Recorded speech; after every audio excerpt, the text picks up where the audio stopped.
Hello दोस्तों, मैं हूं रणदीप सिंगर फिर लेकर आ गया हूं आपके सामने बॉलीवुड से जुड़े हुए कुछ लेटेस्ट अपडेट। इस अपडेट में मैं बताऊंगा कि आपके किस चहेते एक्टर का कौन सी मूवी आ रही है, उनकी कौन सी ऐसी खबरें हैं जो आपको जानना चाहिए। तो चलिए वीडियो को शुरू करते हैं, लेकिन उससे पहले अक्सर मैं बोलता हूं कि मेरे चैनल को ज़रूर सब्सक्राइब कीजिए। अगर वीडियो को लाइक अच्छा लगता है तो लाइक कीजिए, शेयर कीजिए और दोस्तों के साथ इसको शेयर भी कीजिए। तो चलिए वीडियो को आगे बढ़ाते हैं। सबसे पहला है शाहरुख खान को लेकर। दोस्तों आपको पता ही होगा कि शाहरुख खान एक बहुत बड़े स्टार हैं। उनके बारे में कोई भी न्यूज़ मतलब छोटी बड़ी हो जाती है। अब ये खबर आ रहा है कि शाहरुख खान जो है मन्नत से शिफ्ट हो रहे हैं फ्लैट में। ये खबर सुनकर कई लोगों को लगा कि अरे मन्नत क्यों छोड़ के जा रहे हैं शाहरुख खान, क्या शाहरुख खान ने बेच दिया। क्योंकि जब मन्नत को मतलब जब खरीदा था शाहरुख खान ने तो 13 करोड़ में इसको खरीदा था, लेकिन आज के टाइम में उसकी कीमत है 200 करोड़ रुपया। तो आखिर मन्नत को छोड़ के क्यों जा रहे हैं और वो शिफ्ट हो रहे हैं। उन्होंने फ्लैट लिया है। बासु भगनानी जो है, जो कि फिल्म निर्माता है, उनके जो अपार्टमेंट है उसको लिया है। उसमें से एक माला, 2 माला और 7वां और 8वां माला को उन्होंने किराए पर लिया है 24 लाख रुपए में। अब ये वही फिर सवाल आता है कि आखिर किया क्यों। तो दोस्तों मैं बता दूं, इसमें कोई बड़ी बात नहीं है।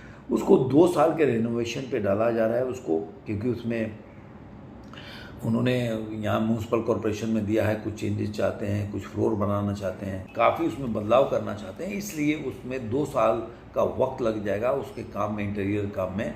इसलिए उन्होंने 2 साल के लिए मन्नत से शिफ्ट होकर बासु भगनानी के इस सोकल्ड या जो फ्लैट है उसमें वो शिफ्ट हो रहे हैं पूरे फैमिली के साथ। उसके बाद दूसरा खबर है कि आप लोग जानते होंगे कि संदीप रेड्डी का भांगा का मूवी एनिमल आया था। एनिमल में बॉबी देओल के किरदार को काफ़ी सराहा गया। उसके बाद उनके करियर को एक नया बोल सकते हैं उड़ान मिला। अब ये सवाल ये उठता है कि बॉबी देओल के इस कैरियर में, इस फिल्म में उन्होंने मुख्य या मतलब बोल सकते हैं कि जिसमें कोई डायलॉग नहीं है, ऐसा क्यों रोल किया। तो अब इतने बोल सकते हैं कि टाइम के बाद संदीप रेड्डी भांगा ने इस पे बयान दिया। उन्होंने बोला कि मैं नहीं चाहता था कि कोई भी, जब पहले ये बाप बेटे रणबीर कपूर और अनिल कपूर के रिलेशन पे आधारित है, और जब सामना हो मेन विलेन का तो पुराना डायलॉग बाजी या पुरानी तरह का मैं सीक्वेंस को तोड़ना चाहता था। इसलिए मैं नए तरीके से इस सीक्वेंस को फिल्माना चाहता था, जिसमें आपने देखा होगा एक मुख है तो दूसरा उस समय बहरा हो जाता है। ये एक रोमांचक फाइट होती। इसके लिए मैंने ये कहानी को, बॉबी देओल के कैरेक्टर को इसी तरह से डेवलप किया और बॉबी देओल को मुख बनाया। ये खबर था बॉबी देओल के फैन के लिए। उसके बाद आपको बता दूं कि बॉबी देओल का एक और है कि आश्रम जो सीजन 3 आ रहा 27 फरवरी से, उस सीजन 3 के पार्ट 2 में बॉबी देओल ने कितना चार्ज किया है। तो बॉबी देओल बता देता हूँ कि 4 करोड़ रुपया, जो कि खबर आ रही है कि बॉबी देओल ने इस सीरीज के लिए 4 करोड़ रुपया चार्ज किया। कई दोस्तों को जो प्रशंसक हैं उनको अच्छा नहीं लगेगा कि बॉबी देओल इतना कम क्यों चार्ज कर रहे हैं। बड़े बड़े जो छोटे छोटे स्टार हैं वो 20 से 25 करोड़ रुपए चार्ज कर रहे हैं, तो बॉबी देओल इतना क्यों। देखिए बॉबी देओल का भी एनिमल हिट हुई है। उसके बाद जो मूवी आई डाकू महाराज, बेसिकली देखा जाए तो वो साउथ में हिट हुई। हिंदी जो वर्जन आया उसमें कुछ कमाल नहीं कर पाई, इसलिए बॉबी देओल को अभी उतना फ़ायदा नहीं हुआ। जब 2-3 पिक्चर अल्फा वगैरह पिक्चर हिट हो जाएगी, मैं हरिहरा वीरा मालू की नहीं बात कर रहा हूँ, अल्फा वगैरह मूवी अगर हिट हो जाएगी तब जाके बॉबी देओल के करियर को एक नया उड़ान मिलेगा।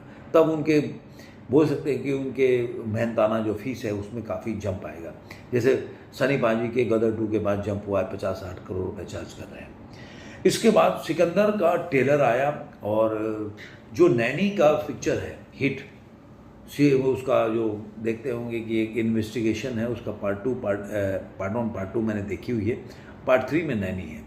पहले वाले में देखा होगा कोई और एक्टर है, दूसरे में, और उस पर दोनों पे देखा जाए तो दोनों में हिंदी में रीमेक भी बन चुका है, लेकिन पार्ट 3 में नैनी है।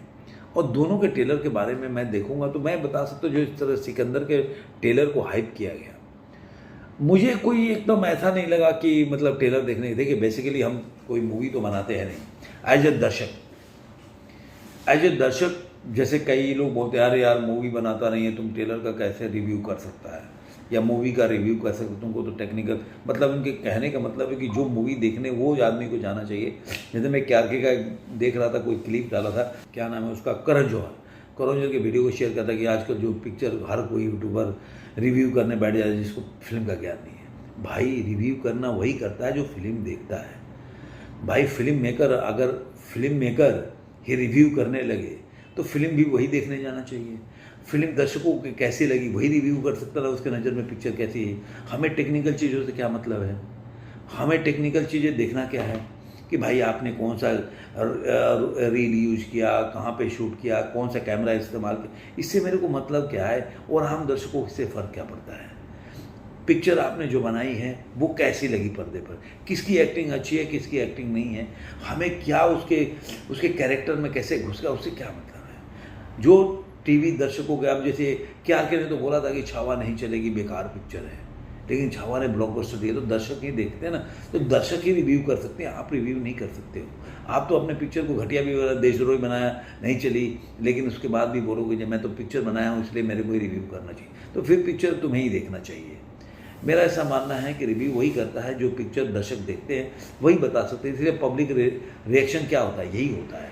हमें टेक्निकल चीज़ें जानना नहीं है, तो रिव्यू का मतलब ये होता है। ये जवाब था क्यारके जैसे मतलब चिरकुट जो डायरेक्टर होते हैं, प्रोड्यूसर होते हैं, जो हर आदमी को बोलते हैं छोटा है बड़ा है, अरे अपनी हथाई देख ले, गंजा है तो दूसरे को गंजा बोलता है, तेरे बाल सर पे बाल नहीं, नकली बाल है, तो सब बातों में जाने का कोई मतलब नहीं। ये लोग दूसरों को प्रोपेगेंडा फैला के और न्यूज़ में बने रहते हैं, बॉलीवुड वाला वो काम है, इसमें कोई बड़ा बात नहीं है। कंट्रोवर्सी होगा तो उनकी फिल्म मार्केटिंग होगी, इसे करते रहते हो।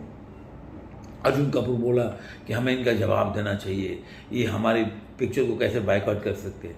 अबे तुम्हारी पिक्चर कौन देखने जाएगा?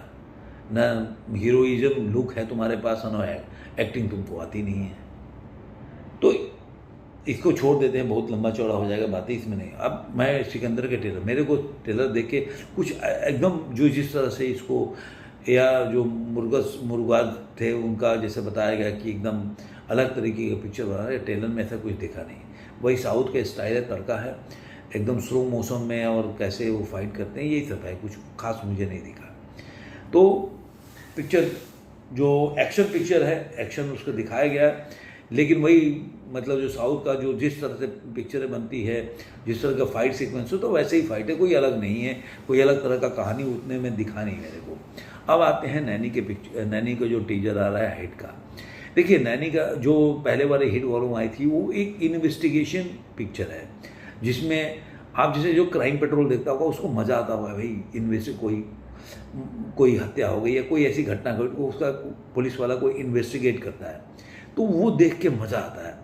लेकिन ये चीज़ पार्ट 2 में थोड़ा और कम हुआ, और अब थर्ड में जो है पूरी तरह से वो साउथ की एक्शन पिक्चर बन गई है। भले ही वो इन्वेस्टिगेशन करता होगा बंदा, लेकिन पूरी तरह से एक्शन पिक्चर है जो साउथ की होती है।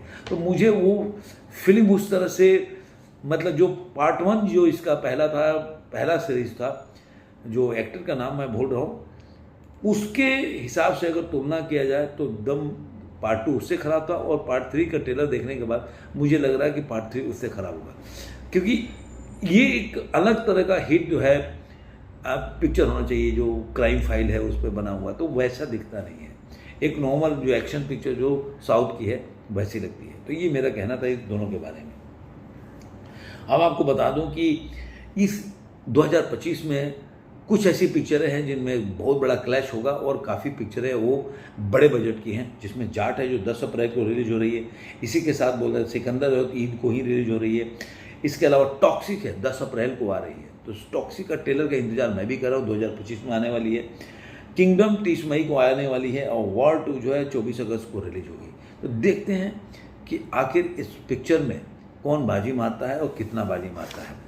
अब उसके बाद आता है छावा का जो बॉक्स ऑफिस कलेक्शन है वो 14वें दिन का। छावा ने अपने 14 दिन में जो कमाई किया है वो अपने आप में अप्रत्याशित है। कोई कितना भी उसका विरोध कर ले, प्रोपेगेंडा होता है। क्यारके जैसे और आयर जैसे क्रिटिक जो इसके खिलाफ एक नैरेटिव चला देते हैं, उससे जो दर्शक सोचते हैं, जो फिल्म देखने जाते हैं, वो अलग ही सोचते हैं। इसलिए छावा की किसी भी प्रमोशन की जरूरत नहीं पड़ी। जिस तरह से बड़े बड़े स्टार जो है लव्यापा के फिल्म के उसमें गए प्रीव्यू में, लेकिन वो पिक्चर मतलब मुझे लग रहा किसी को पता भी नहीं चला कब रिलीज हुआ। तो दर्शक अलग तरीके से सोचते हैं। इस मूवी ने अपने 14वें दिन में 13 करोड़ 25 लाख रुपए कमाया। तो इस तरह से 2 वीक कंप्लीट हो गया। पहले वीक में 219 करोड़ 25 लाख रुपए कमाया और दूसरे वीक में 180 करोड़ 25 लाख रुपया। इसके साथ ही इस मूवी ने इंडिया नेट पे 399 करोड़ 50 लाख रुपये, करीब 400 करोड़ कमा लिया है इंडिया नेट पे। इसके बाद इसका ग्रॉस बढ़ के हो जाता है 478 करोड़ और 10 लाख रुपया। 80 करोड़ ये कमाता है ओवरसीज से, और इस तरह वर्ल्ड वाइड कलेक्शन इसका बढ़ के हो जाता है 558 करोड़ और 10 लाख रुपए। मुझे लग रहा है ज़्यादा दिन की बात नहीं है जब ये गदर 2 का रिकॉर्ड को तोड़ देगी और उसके बाद पठान वगैरह सबका रिकॉर्ड टूट जाएगा। तो देखते हैं कितना ये पिक्चर कंटिन्यू करती है कि अभी भी आप देख लीजिए कि 14वें दिन में भी अगर 13 करोड़ का से 10 करोड़ के ऊपर का बिजनेस है, तो देखते हैं अगर 10 दिन भी ऐसे ही चलता रहा तो काफ़ी रिकॉर्ड को तोड़ सकती है। अब आते हैं कि जो अजय देवगन की आपने बहुत पिक्चरों का नाम सुना होगा, रेड आ रही है, उसके अलावा उनकी पिक्चर सन ऑफ सरदार 2 आ रही है, दे दे प्यार दे 2 आ रहा है, लेकिन एक और पिक्चर है जिसमें अजय देवगन और संजय दत्त का सामना होने वाला है। आपने देखा होगा किस तरह से अजय देवगन की शैतान मूवी आई थी जिसमें उनका माधवन के साथ सामना होता है। ऐसी पिक्चर एक आ रही है जिसका जो बोल सकते हैं अजय देवगन संजय दत्त का है, जो लव रंजन की उनके मतलब मूवी है, लेकिन डायरेक्टर हैं जगन शक्ति जिन्होंने मिशन मंगल को डायरेक्ट किया था, जो अक्षय कुमार की मूवी थी। ये असीम अरोड़ा और सच्चा गणेश, ऋचा गणेश की बुक है, 2018 में लिखा था वो, उस पर आधारित है। ये पूरी तरह से 2026 में रिलीज होने वाली है और इसका जो जंगल में काफ़ी फाइट सीक्वेंस है, काफ़ी जंगल के मतलब जंगल की कहानी है इसमें। तो देखने वाली जगह जो जंगली एडवेंचर फॉरेस्ट एडवेंचर को पसंद करते हैं उनको ये पिक्चर पसंद आना चाहिए, क्योंकि ये एक मतलब कॉमेडी पिक्चर नहीं है जैसे हाउसफुल 5 है, जंगल वेलकम टू जंगल। ये एक अलग तरह के पिक्चर है और इसी अजय देवगन पहले कर चुके हैं। काल मूवी जो पहले आई थी जंगल पे आधारित थी, तो अजय देवगन दोबारा इसमें नजर आएंगे।